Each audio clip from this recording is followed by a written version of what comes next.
இன்னைக்கு எபிசோட்கான 3வது promo release பண்ணிருக்காங்க. சோ இந்த 3 ப்ரோமோலயுமே ஒரு ஆள் மட்டும் கண்டினியூஸா வந்துகிட்டே இருக்காங்க. அது யாருன்னா விஜய் பார்வதி, அதுக்கப்புறம் வியானாவும் வந்துட்டு இருக்காங்க 2 ப்ரோமோல. சோ என்ன விஷயம்னு பாத்தீங்கன்னா விஜய் பார்வதி வியானா இவங்க 2 பேரை தாண்டி இன்னைக்கு கண்டென்ட்டே இல்லையா? அப்ப மிச்ச பேர்லாம் என்னதான்டா பண்றீங்க? எல்லாரும் மத்தவங்க சொல்ற வேலையெல்லாம் செஞ்சுட்டு சாப்பிட்டு நிம்மதியா தூங்குறானுங்க போல. இதுக்கு தான் பிக் பாஸ் வீட்டுக்கு எதுக்கு வந்தோன்னு கொஞ்சமாவது ஞாபகம் இருக்கணும். வந்து சமயக்காரனாவே மாறிட்டேன், அப்படியே சமயக்காரனே வாழ ஆரம்பிச்சிட்டான்னு சொல்லுவாங்களே, அந்த மாதிரி தான் கலையரசன். ஒரு பக்கம் விக்கல் சீக்கிரம் வந்து பாத்தீங்கன்னா நான் வந்ததே இந்த வீட்டுக்கு கிளீன் பண்றதுக்கு, இந்த வீட்டுக்கு சேவை செய்யறதுக்கு அப்படின்ற மாதிரி அந்த பயப்புல இருக்குது. ஸோ என்ன வேலை சொன்னாலும் செய்யறது. அவங்கள என்ன சொல்றாங்க, பிக் பாஸ் ரூல்ஸ் நாங்க மதிக்கிறோம்ன்ற மாதிரி சொல்றாங்க. டேய், ரூல்ஸை மதிக்கிறதுனா பிக் பாஸ் என்ன சொல்றாங்கன்னா ஆக்சுவலா நாங்க உங்களுக்கு ஒரு பவர் கொடுக்குறோம், உங்களுக்கு ஒரு பவர் கொடுக்குறோம், அந்த பவரை யூஸ் பண்ணுங்கன்னு சொல்றது தான். ஆனா அது புரிஞ்சிக்காம சூப்பர் டீலக்ஸ் என்ன சொன்னாலும் எஜமா நாங்கள் உங்கள் அடிமை அப்படின்ற மாதிரி சொல்லுவாங்க பார்த்தீங்களா? அந்த மாதிரியே பார்த்தீங்கன்னா மிச்சம் எல்லாம் பழகிட்டாங்கன்னு தான் தோணுது. ஏன்னா அதனால தான் இந்த 3 ப்ரோமோலையும் இந்த ஒரே கண்டென்ட் வந்துட்டு இருக்கு. ஆக்சுவலா இந்த 3rd ப்ரோமோல என்ன நடந்தது அப்படின்ற டீடைல்டா பார்க்கலாம். சேனலை ஃபர்ஸ்ட் டைம் பார்த்தீங்கன்னா சப்ஸ்கிரைப் பண்ணிட்டு வீடியோ லைக் பண்ணிக்கோங்க. ஆக்சுவலா இந்த வியானா இருக்காங்களே, அவங்க வந்து விஜய் பார்வதி கிட்ட டிஸ்கஸ் பண்ணிட்டு இருக்காங்க. இந்த மாதிரி இந்த என்ன வந்து டார்கெட் பண்றாங்க. ஆக்சுவலா நீ வந்து ஸ்போர்ட்டிவா எடுத்துக்க மாட்டற அப்படின்ற மாதிரி கனி வந்து பார்த்தீங்கன்னா அவங்க கிட்ட சொல்லிருக்காங்க போல. ஏன்னா கனியோட ஃபேஸை காமிக்கிறாங்க, அப்புறம் எஃப்ஜே இருக்காருல அவர் உருண்டுட்டு இருக்காரு. ஸோ அது ரெண்டுத்தையும் காமிக்கிறாங்க. இவங்க காமிச்சதுக்கு அப்புறம் தான் தெரியுது ஓகே இவங்க 2 பேர்ல யாரோ ஒருத்தர் மேபி சொல்லியிருக்கலாம். ஸோ அப்போ பார்வதி என்ன சொல்றாங்கன்னா உனக்கு இன்னைக்கு நடக்கிறது எனக்கு என்னைக்கோ நடந்துருச்சு அப்படின்ற மாதிரி சொல்றாங்க. அதாவது சைக்கிள் கேப்ல என்ன பண்றாங்க, அக்கா செஞ்சது எல்லாம் சரி அப்படின்ற மாதிரி சொல்ற வராங்க. அது ஒரு பக்கம் அது கலர வேணாம், கலர்னா அது பெரிய குப்பை. ஸோ அதனால அந்த பக்கம் போகணும்னு வச்சுக்கோங்களேன். எனிவேஸ் விஜய் பார்வதி சொல்ல வர மேட்ரு இதான்னு வச்சுக்கோங்களேன். இப்போ விஷயம் என்னன்னா இவங்க இன்னொரு விஷயமும் அதில் சொல்றாங்க, தலையை எதுக்கிறதுக்கே எங்களுக்கு இதுக்கு தெரியுமா அப்படின்ற மாதிரி சொல்றாங்க. ஸோ தலையை எதுக்கலாமா அப்படின்னு கேட்டீங்கன்னா எதுக்கலாம், ஒன்றும் பெரிய விஷயம் இல்லைங்க. தலையோட பதவியே போன வாட்டி பிக் பாஸ் பிடிங்கி வைக்கல. ஸோ தலைன்றது எதுக்குன்னா நீ அந்த பொறுப்பை நிர்வகிக்கணும். அதாவது எப்படின்னா அந்த பொறுப்பில் இருந்துட்டு இந்த வீட்டில் ஏதாவது பெரிய பிரச்சனை வருது, அடுத்த கடத்துக்கு நகரில் அதாவது ஒரு பிரச்சனை வந்து அங்கேயே ஸ்டக் ஆகி நிற்கிது, அப்போ தலை உள்ள வரானா ஓகே, சும்மா தலை வாங்க தலையா என்னடா அது அப்படின்ற மாதிரி தான் இருக்குது என்ன பொறுத்த வரைக்கும் சொல்கிறேன். ஏன்னு பார்த்தீங்கன்னா சும்மா ஊன்னாலே போதும் உடனே தலையை ஓடி வந்துடுறாங்க. அதாவது நான் ரொம்ப பொறுப்பாக இருக்கேன்னு காமிக்கிறாங்க. எனிவேஸ் அதெல்லாம் பண்ணிட்டோம், பிரச்சனை இல்லை. ஆனால் இங்கே பிரச்சனை என்ன தெரியுமா, வியானா சொல்கிறாங்களே இந்த மாதிரி ஸ்போர்ட்டிவாக நீ இருக்க மாட்டேற, ஸ்போர்ட்டிவாக டாஸ்க் எடுத்துக்க மாட்டேற அப்படின்ற மாதிரி கனி வந்து பார்த்தீங்கன்னா வியானாவை பார்த்து சொல்கிறாங்க.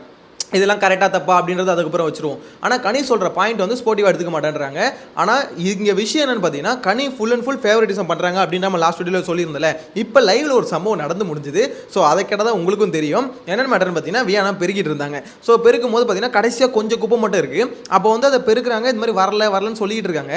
அந்த சம்பவத்தை நானும் பார்த்தேன்.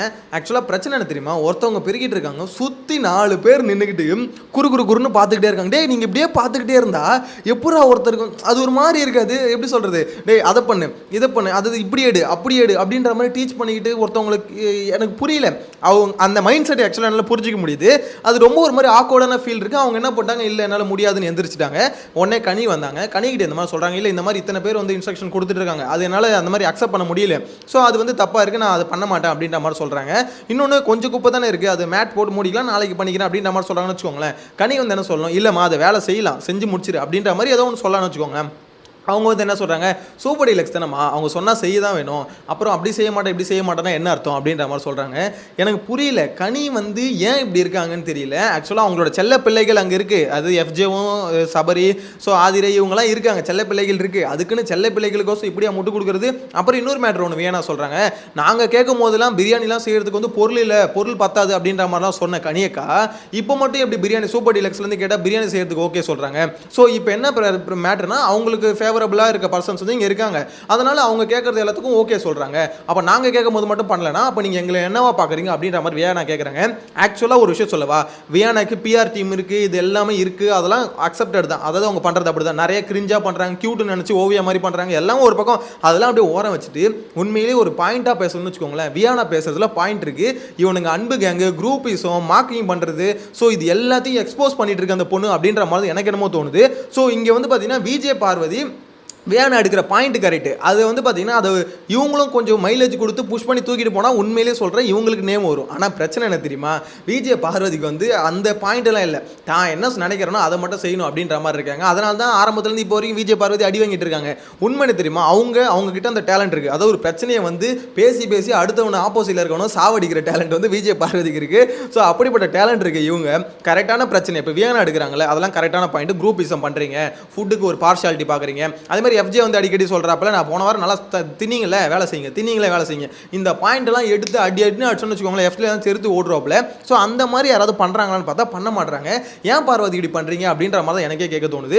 ஏன்னா கரெக்டான பாயிண்ட்டுக்கெலாம் எடுக்காமல் போயிட்டு இந்த மாதிரி இது கிச்சன் டேபிளில் உட்காந்துட்டு நான் இறங்க மாட்டேன், நான் உட்காருவேன், இங்கே தான் இருப்பேன் இப்படின்ற மாதிரி தேவையில்லாத விஷயத்தில் போய் தலையை விட்டு போய் தர்மடி வாங்கிட்டு வர்றது வாரம் அந்த மாதிரி தேவையில்லாத விஷயத்தில் விடுறதை விட்டுட்டு இந்த மாதிரி வியானா எடுக்கிற பாயிண்ட் கரெக்ட். ஆனால் வியானாக்கு வந்தீங்கன்னா அது பெருசாக எடுத்துகிட்டு போகிற அளவுக்கு டேலண்ட் இல்லை. ஒருத்தவங்க ஆப்போசிட்டில் பெருசாக கத்தி பேசணும்னு உடனே பார்த்தீங்கன்னா அப்படின்ற மாதிரி போயிடுறாங்க.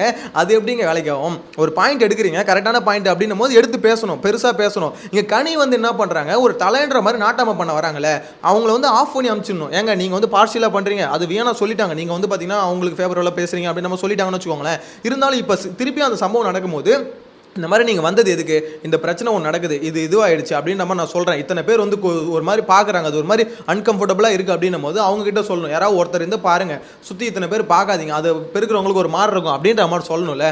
அது எப்படி நீங்கள் சொல்லுவீங்க? அவங்க பார்க்குறவங்களை எப்படி பார்க்காதீங்கன்னு சொல்லுவீங்க? அவங்க பக்கத்தில் இருந்தால் கேட்க தானே செய்வாங்க. என்னங்க புரியல எனக்கு.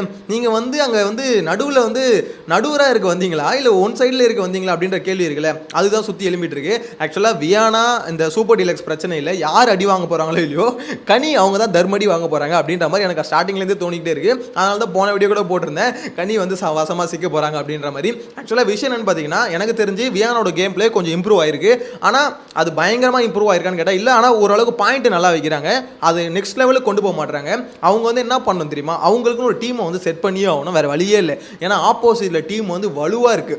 அத்தனை பேர் கொண்ட ஒரு கும்பலோட அன்பு கேங் வந்து பார்த்தீங்கன்னா ரொம்ப பாண்டிங்காக இருக்கு. ஸோ அவங்க நினைச்சதெல்லாம் செய்கிறாங்க. அன்பு கேங்கில் இருக்க யாருமே பார்த்தீங்கன்னா அவங்களுக்கு எதுக்கவே மாட்டாங்க. அதனால தான் அவங்க ப்ரோமோல வர மாட்டானுங்க. அதுவே அவங்களுக்கு புரியல. விஜய் சேதுபதி இதுதான் லாஸ்ட் வீக்கெண்ட் சொல்லிட்டு போனாரு, அவங்க சொல்கிறத செய்யறதுக்கு நீங்கள் வரலடா, நீங்கள் என்ன நினைக்கிறீங்களோ அதை செய்யறதுக்கு தானே இங்கே வந்திருக்கீங்க. ரூல்ஸ் வந்து இங்கே பிக் பாஸ் போடல, இப்படி பெருக்கு அப்படி பெருக்கு குனிஞ்சி பெருக்கு தலைகீழ பெருக்குன்னு பிக் பாஸ் ரூல்ஸ் போட்டாரா, அவங்க சொல்கிறதெல்லாம் ஃபாலோ பண்ணிடணும் அப்படின்ற மாதிரி என்னையா நினச்சிட்டு இருக்கீங்க நீங்கள்? விக்ரம்லாம் பார்க்கும்போது அப்படி தான் தோணுது. விக்ரம் கிட்ட அந்த பொட்டன்ஷியல் இருக்குது, அவங்க சொல்கிறது வந்து பிக் பாஸ் ரூல்ஸாக நினச்சிக்கிறாங்க. பிக் பாஸ் என்ன சொல்லியிருக்காரு, உங்களுக்கான வேலைகளை நீங்கள் செய்யக்கூடாது, அவங்க தான் செய்யணும், தட்ஸ் இட், அவ்வளோதான். வேலையை வாங்குறதுக்கு மட்டும்தான் உங்களுக்கு வந்து இது அலௌட் இருக்குது. நீங்கள் கூப்பிட்டு உங்கள் வேலையை வாங்கிக்கலாம், அதை நீ இப்படி தான் பண்ணணும் அப்படி தான் பண்ணணும்னு சொல்லிட்டு அவர் எந்த ரூல்ஸ்லயும் அங்க எழுதல. சோ இவங்க எடுத்து பேசுறதுக்கு பாயிண்ட் இருக்கு. ஆனா இவனுங்க ஏன் வாயை மூடிக்கிட்டு மொத்த பேர் செய்யறானுங்கன்னு தெரியல. பார்வதி சொல்றதுல ஒரு விஷயம் கரெக்ட் இருக்கு. 10 பேர் சேர்ந்து சரின்னு ஒரு விஷயத்த சொல்லிட்டா இந்த மாதிரி நம்ம பண்றது தப்புன்ற மாதிரி இவங்க சொல்றாங்க அப்படின்றாங்கல்ல, அதுல ஒரு பாயிண்ட் இருக்கு. ஏன்னா அவங்க கேங்ல இருக்க எல்லாருமே அதை அக்செப்ட் பண்ணிக்கிறதுனாலயே ஆப்போசிட்ல இருக்க எல்லாரும் அக்செப்ட் பண்ணிக்கணும்னு அவசியம் இல்லை. அதை தான் அவங்க கிளியரா எக்ஸ்பிளைன் பண்ண ட்ரை பண்றாங்க. என்ன பார்வதி எடுக்கிற பாயிண்ட், அதாவது ஒரு சில விஷயம் கரெக்டா இருந்தாலுமே அவங்க சண்டை ஆரம்பிக்குதுல, அது வந்து பாத்தீங்கன்னா ரொம்ப சப்பையா இருக்கு. வியானாக்கு வந்து சண்டை ஆரம்பிக்கிற காரணம் வந்து ஸ்ட்ராங்கா இருக்கு. ஆனா சண்டையை பெருசா கொண்டு போக தெரியல. ரெண்டு பேருக்கு இருக்க டிஃபரன்ஸ் தான் எனக்கு தெரிஞ்சு. ஓரளவுக்கு இந்த தேர்ட் ப்ரோமோல அவங்க பேசுறத வச்சு பார்க்கும்போது ரெண்டு பேரும் டீம் சேர்ந்தாங்கன்னா ஓரளவுக்கு வந்து எப்படி சொல்றது, கரெக்டான பாயிண்ட்டை கொண்டு போய் பயங்கரமா ஆப்போசிட் கேங் வேற வழியே இல்லைங்க. அன்பு கேங் வந்து ரொம்ப பெருசாயிடுச்சு. நீங்க நினைப்பீங்க என்ன ப்ரோ அவங்க தப்பு பண்ணிட்டாங்க, வேலை தானே வாங்குறாங்க, அந்த வேலையை செஞ்சுட்டு போனா எல்லாம் சாப்பிட்டு தூங்குறதுக்கு, அதாவது சமயக்காரமா நடிக்க தான் வந்தாங்க, சமயக்காரனாவே இல்லைல்ல. ஸோ அதுதான் இங்கே விஷயம். இங்கே வந்து எல்லாரும் வரது ஒரு கண்டென்ட் கிரியேட் பண்ணுறதுக்கு. இந்த பிக் பாஸ் வந்து பார்த்தீங்கன்னா கேமை ப்ளே பண்ணுறதுக்கு அவங்க அதாவது அப்போ வேலை செய்கிறவன் சொல்கிறவன் வேலையெல்லாம் செஞ்சுக்கிட்டே இருந்தாங்கன்னு வச்சுக்கோங்களேன், கடைசி வரைக்கும் அவங்க வந்து பெருக்கிறதுக்கும் துவைக்கிறதுக்கும் வந்த ஒரு ஆள் மாதிரி தான் இருப்பாங்களே தவிர ஒரு கண்டஸ்டண்ட்டாக இருக்க மாட்டாங்க. நம்மளை வந்து ஒரு மாதிரி கேவலமாக பார்க்குறாங்க, ஒரு மாதிரி பார்க்குறாங்க, குறுகுறுன்னு பார்க்குறாங்க அப்படின்றது எனக்கே அதில் அந்த லைவில் பார்க்கும்போது என்னடா இப்படி பார்க்குறானுங்க சுற்றி ஒரு மாதிரி தான் அப்படி தான் இருந்தது. ஓப்பனாக சொல்லலாம் அப்படி தான் இருந்தது. ஸோ வியானா கேட்டதில் எந்த தப்பும் இல்லை. என்னை பொறுத்த வரைக்கும் அந்த தேர்ட் ப்ரோமோல அவங்க புலம்புறாங்களே அது எல்லாம் ஃபேரான பாயிண்ட் தான். எனக்கு பர்சனலாக தோணுது. மேபி நிறைய பேருக்கு மாற்று கருத்து இருக்கலாம். இல்லை ப்ரோ நீங்கள் என்ன இப்படி தப்பாக சொல்கிறீங்க, எஃப்ஜி வந்து மார்க் பண்ணவே இல்லை, அதே மாதிரி ஆதிரி வந்து பார்த்தீங்கன்னா கரெக்டாக தான் பேசுகிறாங்க, அவங்களாம் ஜென்யூனாக இருக்காங்க, அவங்க பண்ணுறதுல என்ன வெறுப்பாகுது, அவங்க பார்த்தா இவங்களுக்கு என்ன பேசுகிறேன் பெருகிட்டு போக வேண்டியது என்ன அப்படின்ற மாதிரி கேட்டிங்கன்னா கேட்டுக்கோங்க, பிரச்சனை இல்லை. ஆனால் எனக்கு தோன்றது இதுதான். ஸோ உங்களோட கருத்தை கமெண்ட்டில் மென்ஷன் பண்ணுங்கள். நெக்ஸ்ட் வீடியோவில் மீட் பண்ணலாம். Bye by.